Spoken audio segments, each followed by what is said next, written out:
नमस्कार दोस्तों, स्वागत है आपका स्टडी फॉर सिविल सर्विसेज में। वीडियो को पूरा देखिए। कोई भी आपका फीडबैक है, कोई सजेशन है, तुरंत वीडियो में कमेंट करके जरूर बताइए। अच्छा लगे तो वीडियो लाइक जरूर कर लीजिए और ऐसे वीडियो लगातार फ्री में पाने के लिए चैनल को तुरंत सब्सक्राइब कर लीजिए और बेल आइकन को जरूर टैप कर लीजिए ताकि आगे भी सारे वीडियो आपको मिलते रहे। यूट्यूब में फॉलो करते हैं तो प्लीज ये वाला फ्री टेलीग्राम चैनल जरूर ज्वाइन कर लीजिएगा। सारे नोटिफिकेशन, सारे अपडेट यहीं पे आते हैं, ध्यान रखिएगा। स्टडी फॉर सिविल सर्विसेज का कोई भी पेड ग्रुप अगर आपको ज्वाइन करना है तो सिर्फ 856480560660897523864455 यही नंबर है हमारे, सिर्फ जहां पे कॉल या व्हाट्सएप कर सकते हैं। इंस्टाग्राम पे हमारा पेज जरूर फॉलो कर लीजिएगा, studyforcivil.services है। ट्विटर पे हमको जरूर फॉलो कर लीजिएगा, @studyforcivils है। सारे क्वेश्चन अटेम्प्ट करिए और स्कोर अपना तुरंत कमेंट करके बताइए।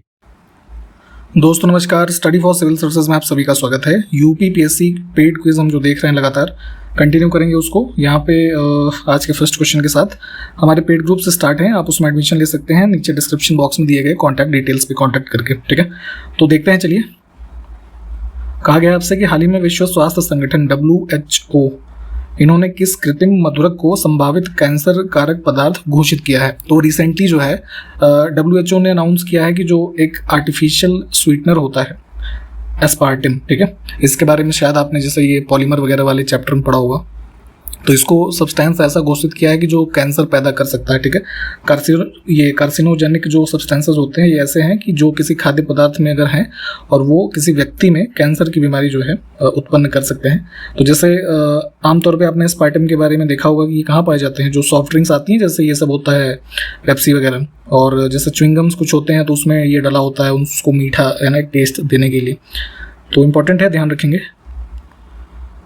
हाल ही में किस राज्य केंद्र शासित प्रदेश में भारत का पहला टेली मानस चैटबॉट लॉन्च किया गया है। तो आर्टिफिशियल इंटेलिजेंस बेस आजकल तमाम वेबसाइट्स या कंपनीज कह लीजिए चैटबॉट लॉन्च करती हैं, जिसमें कुछ क्वेश्चंस के आंसर आपको चैटबॉट जो है इजीली दे सकता है और आप उससे कॉन्वर्सेशन क्रिएट कर सकते हैं। तो उसी में ऐसे लोग जो किसी प्रकार के डिस्ट्रेस में हैं उनको इंस्टेंट कॉन्वर्सेशन या कुछ बातों की जानकारी देने के लिए ये मानस जो टेली मानस चैटबॉट है इसको लॉन्च किया गया जम्मू कश्मीर में। 6 जुलाई 2023 से travel agent association of India एक ये संस्थान है, तो इसका 67वां ये सम्मेलन हो रहा है। किस शहर में ये पूछा गया है। तो इंडिया का ये संस्थान जो है travel agents association of India, इसका ये 67वां कन्वेंशन है। इसमें श्रीलंका में हो रहा है, कोलंबो में। हाल ही में किस राज्य सरकार ने मेरा बिल मेरा अधिकार योजना को लॉन्च किया है। तो जीएसटी की जो 6वीं वर्षगांठ है अभी रिसेंटली 1 जुलाई 2023 में, उस दिन जो है इस योजना को लॉन्च किया है हरियाणा स्टेट गवर्नमेंट ने, ठीक है। हाल ही में विश्व निवेश रिपोर्ट 2023 किस अंतर्राष्ट्रीय संस्था के द्वारा जारी किया गया। तो इन्वेस्टमेंट रिपोर्ट जो है ये इसने अंकटाड जो है ना, United Nations conference on trade and development, इन्होंने रिलीज की है। ऑप्शन बी को चुनेंगे। एकल उपयोग प्लास्टिक के पुनर्चक्रण द्वारा EPR क्रेडिट प्राप्त करने वाला देश का पहला शहरी निकाय जो है कौन सा बना है। तो ये इंदौर म्यूनिसिपल कॉरपोरेशन जो है, इंदौर वैसे भी आप जानते हैं कि क्लीनेस्ट सिटी ऑफ इंडिया है, और उसी क्रम में जो सिंगल यूज़ प्लास्टिक हैं और ये मतलब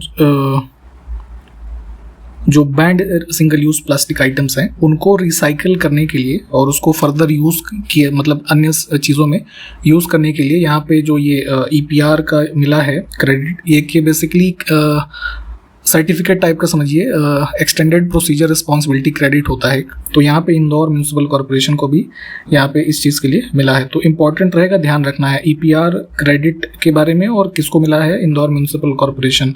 और इसका जो ये है पर्पस क्या था, तो जो band single used plastic items हैं उसको रिसाइकिल करके फर्दर प्रोसेस यूज में लेने के लिए। विस्फोट के कारण खबरों में रही उबिनास ज्वालामुखी किस देश में स्थित है। तो ये करीब ग्रुप ऑफ 7 वोल्केनो है उबिनास वोल्केनो, जिसमें साउथ अमेरिका में पेरू में। नेक्स्ट है भारतीय अमेरिकी नौसेना के द्वारा बचाव और विस्फोटक आयुध निपटान अभ्यास जिसका नाम है साल्वेक्स, यहाँ पे इंग्लिश में देखिएगा। तो ये 7th एडिशन था, 26 जून से 6 जुलाई 2023 तक। आयोजन स्थल बताना है, तो इंडिया में ही हुआ था ये, कोच्चि में, ठीक है। हाल ही में थ्रेड्स नामक एक सोशल मीडिया प्लेटफॉर्म किसके द्वारा पेश किया गया है? तो जैसे ट्विटर है ना, तो ट्विटर के ही तरह सुविधा प्रदान करने वाला एक थ्रेड नाम का एप्लीकेशन इंस्टाग्राम से लिंक्ड जो है एक तरीके से, उसको लॉन्च किया है मेटा ने। ठीक है, पेरेंट कंपनी मेटा ही है इसकी। महिला सम्मान बचत प्रमाण पत्र 2023 लॉन्च करने वाला देश का पहला सार्वजनिक क्षेत्र का बैंक कौन सा बना है? तो ये एक सेविंग स्कीम है, बेसिकली महिला सम्मान सेविंग सर्टिफिकेट नाम है। इसको लॉन्च किया है बैंक ऑफ इंडिया ने थ्रू आउट जो इंडिया है। Option B. नेक्स्ट है ताइवान भारत के किस शहर में ताइपे आर्थिक और सांस्कृतिक केंद्र की स्थापना करेगा? तो ये जो है बेसिकली दोनों देशों के मध्य ट्रेड इन्वेस्टमेंट है ना, ये सब जो एक्टिविटीज़ हैं इन सबको प्रमोट करने के लिए एक कल्चरल और इकोनॉमिक सेंटर ओपन करने की अनाउंसमेंट अभी रिसेंटली की गई है, इसमें महाराष्ट्र मुंबई में। ठीक है, विकल्प सी। अच्छा, ज़रा ये बताएं, क्या इंडिया और ताइवान के बीच कोई फॉर्मल डिप्लोमेटिक रिलेशन है कि नहीं? ज़रा अगर है या नहीं है कमेंट करके बताइए। हाल ही में प्रकाशित पुस्तक कलर्स ऑफ डिवोशन किसने लिखी है? तो ये इनकी है अनीता भरत शाह की पुस्तक। हाल ही में प्रकाशित एक और पुस्तक है Maya Modi Azad Dalit politics in the time of Hindutva. इसके लेखक का नाम बताना है तो सुधा पाई और सज्जन कुमार है ना, बोथ। नेक्स्ट देखिए, Bharat global crisis response group के चैंपियंस ग्रुप में शामिल हो गया है और जो ग्लोबल क्राइसिस रिस्पांस ग्रुप है उसकी प्रक्रिया के लिए शेरपा के रूप में किसको नामित किया गया है? तो इसमें ये देखिए, पहले ग्लोबल क्राइसिस रिस्पांस ग्रुप जो है ये बेसिकली यूएन से एसोसिएटेड है और यूएन सेक्रेटरी जनरल के इनविटेशन पे ही है ना इंडिया ने ज्वाइन किया है इस ग्रुप को। इसका फॉर्मेशन या कह लीजिए एस्टैब्लिशमेंट जो है ग्रुप का किया गया था मार्च 2022 में। उद्देश्य क्या था कि जो ग्लोबल इश्यूज़ हैं कुछ अर्जेंट है ना, किससे संबंधित, फूड सिक्योरिटी, एनर्जी या कुछ अन्य फाइनेंसेस, ठीक है, तो उसके लिए ये ग्रुप बनाया गया था और इसमें जो सदस्य हैं तो उसमें भारत अभी ज्वाइन किया है और भारत की तरफ से ये संजय वर्मा जो है मिनिस्ट्री ऑफ एक्सटर्नल अफेयर्स से एसोसिएटेड हैं सेक्रेटरी, इनको वहाँ पे एज अ शेरपा या कह लीजिए रिप्रेजेंटेटिव इंडिया का डिजिग्नेट किया गया है। इसमें है लाला लाजपत राय कहाँ घायल हुए थे, किस चीज़ के वजह से घायल हुए थे। ठीक है, तो इवेंट ये था कि साइमन कमीशन का विरोध कर रहे थे ये सब और उसमें लाठी चार्ज पुलिस ने किया, उसमें इनको काफ़ी चोटें आई थी। लेटर ऑन इनकी जो है हार्ट अटैक से मृत्यु हो गई थी। तो हुआ क्या था, साइमन कमीशन आप जानते हैं कि इंडिया में जो है इसको भेजा गया था और एक रिप्रेजेंटेटिव गवर्नमेंट के फॉर्मेशन या पॉसिबिलिटी के संबंध में। तो हुआ क्या था कि साइमन कमीशन में जितने भी लोग थे सब ब्रिटिशर्स थे है ना, इंडियन रिप्रेजेंटेशन उसमें नहीं था। तो उसी के अराइवल के टाइम लाहौर में जो एक कह लीजिए डिमॉन्स्ट्रेशन हो रहा था उसको लीड कर रहे थे ये, और वहीं पे जो है पुलिस ने लाठीचार्ज किया और उसी में घायल हुए थे। ठीक, तो विकल्प हमारा ये जो है ये करेक्ट था। नमक सत्याग्रह के समय गांधी जी के गिरफ्तार हो जाने के बाद आंदोलन के नेता के रूप में उनका स्थान किसने लिया था? तो सॉल्ट सत्याग्रह आपने पढ़ा होगा कि जो स्टार्ट होता है मार्च 1930 में दांडी से, जो है साबरमती आश्रम से और इधर दांडी की ओर। तो उसमें क्या है कि जो है गांधी जी के साथ कई सारे लोगों को ब्रिटिश गवर्नमेंट ने अरेस्ट किया। तो उसके बाद यहाँ पे इस मूवमेंट जो पूरा सत्याग्रह था उसको मतलब गांधी जी को रिप्लेस करने के लिए अपॉइंट किया गया था इनके द्वारा ही, ये अब्बास तैयब जी को। निम्नलिखित में से किसको एक स्नेहक यानी कि लुब्रिकेंट के रूप में प्रयोग किया जाता है? तो ऑटोमोबाइल्स में आपने देखा होगा कि जो हमारे पार्ट्स होते हैं उसके बीच में लुब्रिकेशन या उनके कह लीजिए स्मूथ मूवमेंट के लिए यहाँ पे लुब्रिकेंट्स को यूज़ करते हैं। तो उसी में ग्रेफाइट यूज़ होता है। ठीक है, क्यों यूज़ होता है ये? क्योंकि इसका नेचर जो है वो थोड़ा स्लिपरी काइंड ऑफ है और इसका रीज़न ये होता है कि जैसे केमिस्ट्री के अंदर देखेंगे तो जो वॉन्डर वॉल्स फोर्स होता है इसकी लेयर्स के बीच वो वीक होता है। ठीक है, जो इसको प्रोवाइड करता है एक स्लिपरी नेचर। तो इस वजह से यहाँ पे इसको यूज़ करते हैं। और ग्रेफाइट का एक यूज़ जैसे और भी पूछा जाता है कि किस में यूज़ होता है, तो जैसे जो पेंसिल्स यूज़ करते हैं आप, ठीक है, उसमें भी यूज़ होता है ये।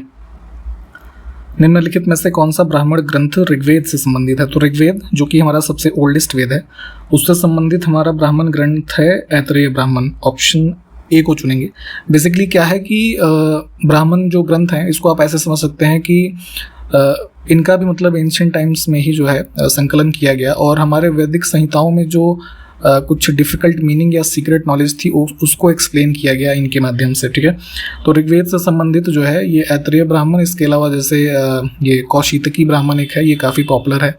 बाकी जैसे सामवेद वगैरह के कई सारे जो ब्राह्मण ग्रंथ है इसको पूछा जाता है। तो इन सब की लिस्ट जो है एक बार देखिएगा। निम्नलिखित में से कौन सा देश आसियान का सदस्य नहीं है? तो आसियान एक ग्रुप है, फुल फॉर्म क्या है इसका? Association of South East Asian Nations, ठीक है। तो ये एक प्रकार का political as well as economic union है, 10 मेंबर्स हैं इसमें कुल, ठीक है। तो अगर हम बात करें इसमें तो यहाँ साउथ कोरिया इसका मेंबर नहीं है, ऑप्शन सी, ठीक है। अच्छा ये बताएं क्या इंडिया इसका सदस्य है कि नहीं है, ज़रा बताइए, कमेंट करिए। एक डच पर्यटक जिसने जहांगीर के शासनकाल का मूल्यवान विवरण दिया है, कौन था? तो फॉरेन ट्रैवलर्स आप जानते हैं आते रहे अलग अलग शासनकाल में, तो उसी क्रम में से एक है डच, ये फ्रांसिस्को पेल्सर्ट, ऑप्शन ए जो है ये। इसका टाइम पीरियड देखेंगे तो अराउंड 1620 से 1627 के मध्य जो है इसका है, और इसने कुछ उस समय का जो शासनकाल था उसके बारे में विवरण दिए हैं। दिल्ली में पुराना किला के सामने खैरुल मंजिल नामक मस्जिद का निर्माण किसने करवाया था? तो इसके कंस्ट्रक्शन की बात करें, जैसे ये शेर शाह सूरी और हुमायूं के रेफरेंस में आप पुराना किला के बारे में पढ़ते होंगे, तो उसी के एडजेसेंट जो है खैरुल मंजिल जो ये बना इसमें 1561 के अराउंड, ठीक है। और ये बनवाया गया था माहम अनगा के द्वारा, विकल्प डी। पॉलिटिकल एडवाइजर जो है ये रही थी अकबर के शासनकाल में। भारतीय राष्ट्रीय कांग्रेस के द्वारा किस दिन को पूर्ण स्वराज दिवस घोषित किया गया? तो ये इवेंट्स आप पढ़ेंगे कांग्रेस के, तो दिसंबर 1929 में जो लाहौर सेशन हुआ तो वहाँ पे पूर्ण स्वराज का जो रेजोल्यूशन था वो पास हुआ। उसके बाद जो है आप देखेंगे कि ये दिसंबर 31 मिडनाइट में ये नेहरू जी ने ट्राई कलर होस्ट किया रावी नदी के तट पे, और वहीं से देखेंगे पूर्ण स्वराज की जो डिमांड होती है और एक इंडिपेंडेंस डे का डेट सेट किया जाता है, ठीक है, ये 26 जनवरी 1930। तो ए विकल्प जो है हमारा ये सही है। इसमें देखें यहाँ पे मुगल थोड़ा सा मिस हो गया है, ठीक है। मुगल काल में निम्नलिखित में से किस महिला ने ऐतिहासिक विवरण लिखे थे? तो हिस्टोरिकल अकाउंट्स लिखे इन्होंने गुलबदन बेगम ने, ये बाबर की जो है पुत्री थी, और हुमायूं नामा एक जो फेमस कृति है ना, उसकी रचनाकार का नाम भी ध्यान रखिएगा, गुलबदन बेगम। अंडमान निकोबार द्वीप समूह में सबसे अधिक ऊंचाई वाली चोटी कौन सी है? तो ये जो आइलैंड्स हमारे हैं अंडमान निकोबार, इसमें इसका जो हाईएस्ट एलिवेशन वाला पॉइंट है ये सैडल पीक, ठीक है, लगभग 732 मीटर, ऑप्शन ए। निम्नलिखित में से कौन सी पर्वत श्रृंखला सबसे लंबी है? ठीक है, तो लेंथ वाइज देखेंगे ना ऐसे, तो साउथ अमेरिका में ये आपका जो एंडीज हैं तो ये लगभग 7 देशों को है ना कवर करता है, और लगभग 7200 प्लस किलोमीटर्स का कुल इसका डिस्टेंस है, ठीक। निम्नलिखित में से कौन सा बांध नर्मदा नदी से संबंधित नहीं है? तो मध्य प्रदेश में ये गांधी सागर जो है ये चंबल रिवर से एसोसिएटेड है ना, उस पर बना हुआ है। नेक्स्ट है किस नदी का उद्गम बैतूल में है? तो यहाँ गोदावरी के साउदर्न जो है ये ताप्ती रिवर फ्लो होती है, वेस्ट फ्लोइंग रिवर जो है, तो मुल्ताई एक जगह है बैतूल में मध्य प्रदेश में, यहाँ से इसका ओरिजिन है। मुंबई की मीठी नदी निम्नलिखित में से किस झील से निकलती है? तो ये आपका यहाँ से है जो विहार लेक है, ठीक है। नेक्स्ट है रजिया के शासनकाल में बलबन किस पद पर नियुक्त था? तो रजिया सुल्तान के बारे में आपने पढ़ा होगा कि फर्स्ट और लास्ट मुस्लिम वुमेन रूलर हुई मेडिवल पीरियड में, और इसके शासनकाल में देखेंगे तो जो ये आपका बलबन है, ठीक है, ये था अमीर ए शिकार के पद पे, ऑप्शन सी करेक्ट हो जाएगा। बेसिकली ये ऐसा कह सकते हैं कि जो प्रमुख शिकारी है ना, ऐसे एक पोस्ट थी उस पे ये था, ठीक है। इंग्लिश में लॉर्ड ऑफ द हंट इसमें मिलता है, तो सी ऑप्शन को ध्यान रखेंगे। इसमें देखें कुछ महारत्न कंपनियां हैं और उनके स्थापना वर्ष से सही सुमेलित कौन सा युग्म नहीं है? तो गलत इसमें होगा कोल इंडिया लिमिटेड 1975 में स्टैब्लिश हुआ था ये, ठीक है। थोड़ा यहाँ करेक्शन करेंगे, भारत हैवी इलेक्ट्रिकल्स लिमिटेड होता है, यहाँ पे इलेक्ट्रॉनिक्स है, ये गलत है, ठीक है। बाकी युग्म इसका ठीक है। अगला देखिए, महारत्न कंपनियां और उनके स्थापना वर्ष से सही सुमेलित फिर से पूछा गया है। तो यहाँ पे gas authority of India limited जो 1980 दिया है, ये 1984 की है, ठीक है। बाकी के विकल्प ठीक हैं, यहाँ पे सबको देख लीजिए। देखिए, जितनी भी महारत्न कंपनियां हैं या नवरत्न कंपनियां हैं, ठीक है, इसके अलावा जैसे जो एक कैटेगराइजेशन होता है, तो मुख्य रूप से स्टार्टिंग के 2 में जितनी कंपनियां हैं, नवरत्न और महारत्न में, इनके नाम जो है थोड़ा ध्यान रखिएगा। जैसे 12 महारत्न आप पढ़ेंगे, ठीक है, और नवरत्ना में भी जो है करीब 13 कंपनीज को पढ़ेंगे, ठीक है, तो इनके नाम ध्यान रखा करिए।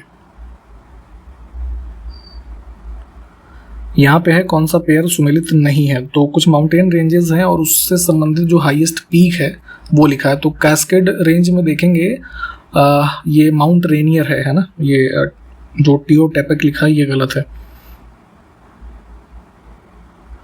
इसमें कौन सा युग्म सुमेलित नहीं है, फिर से देखते हैं। कुछ वो लिखे हैं आपके वोल्केनो और किस देश में स्थित है वो लिखा हुआ है, तो इसमें गलत है। चिम्बार ये राजो जो है ये बेसिकली इक्वाडोर में है, इंडोनेशिया गलत लिखा है। यहाँ पे फिर से कौन सा युग्म सुमेलित नहीं है, कुछ माउंटेन्स हैं और किस देश के सबसे ऊंचे पर्वत हैं वो लिखा है। तो ये तोमनिवी जो है ये फिजी में सबसे ऊपर है, ठीक है, ऑप्शन ए। फिजी को एक बार मैप में लोकेट कीजिएगा, इधर जो है आपका ऑस्ट्रेलिया के ऊपर एक आइलैंड नेशन है।